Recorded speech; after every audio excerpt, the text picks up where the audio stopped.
अस्सलाम वालेकुम। रोज़मर्रा ज़िंदगी में किसी को सॉरी करने के लिए, माज़रत करने के लिए हम क्या-क्या बोलते हैं और किस तरह के फ़िक्रे और जुमले हम बोल सकते हैं इंग्लिश में और मुख्तलिफ तरीके से हम कैसे बोल सकते हैं, ये हम सीखेंगे आज। आई am sorry, I couldn't make it in time. माफ़ कीजिएगा, मैं वक्त पर ये नहीं कर सका। या किसी काम को आप मुकम्मल ना कर सकें तब भी ऐसा करते हैं कि I couldn't make it in time. I am sorry, I got a little late. माफ़ कीजिएगा, मुझे थोड़ी देर हो गई। I seek your forgiveness. मैं आपसे माफ़ी चाहता हूँ। Please convey my apologies. अब किसी को अगर आपने कहना है, किसी तक पैगाम पहुँचाना है, तो तब आप कहेंगे प्लीज़ कन्वे माई अपोलॉजीज़, मेरी माजरत उन तक पहुँचा दें। It was all my mistake, please excuse me. ये सब मेरी गलती थी, मुझे प्लीज़ माफ़ कीजिएगा। ऑल माई फॉल्ट, यानी ये भी गलती मानने वाली बात है कि आप ये कह रहे हैं कि सब मेरी गलती थी। Hope you would never mind. उम्मीद है कि आप बिल्कुल बुरा नहीं मनाएंगे। सिर्फ हम पार्डन भी कह देते हैं जब हमें माजरत करनी हो या माफ़ी मांगनी हो, या हम क्या कहेंगे, पार्डन प्लीज़, माफ़ कीजिएगा। आई बेग यू पार्डन, मैं आपसे माफ़ी का तलबगार हूँ। I never knew it would turn that wrong, मुझे नहीं पता था कि ये बात इतनी गलत हो जाएगी। I never knew about it, ये भी कह सकते हैं आप।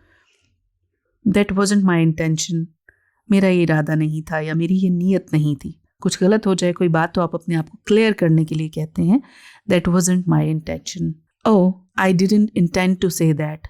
ओह, मेरा ये कहने का बिल्कुल इरादा नहीं था या मेरा मकसद नहीं था ऐसा।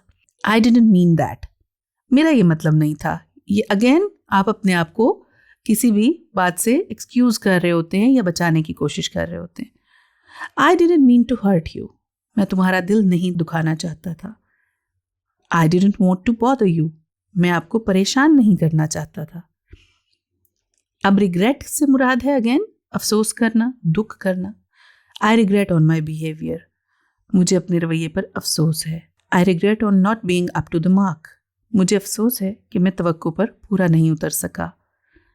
एम आई क्लियर नाउ, जब आप अपनी कोई बात प्रेजेंट कर देते हैं और फिर उसके बाद भी माजरत के अंदाज में आप पूछते हैं एम आई क्लियर नाउ, क्या अब मेरी बात वाज़ेह है।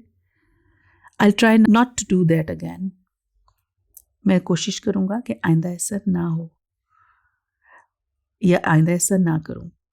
I confess on it, मैं इतराफ़ करता हूँ या मैं अपनी गलती मानता हूँ। ये सब वो चीज़ें हैं मुख्तलिफ तरीके से जहाँ हम एक्सक्यूज़ करते हैं या लोगों से माजरत करते हैं। Thank you.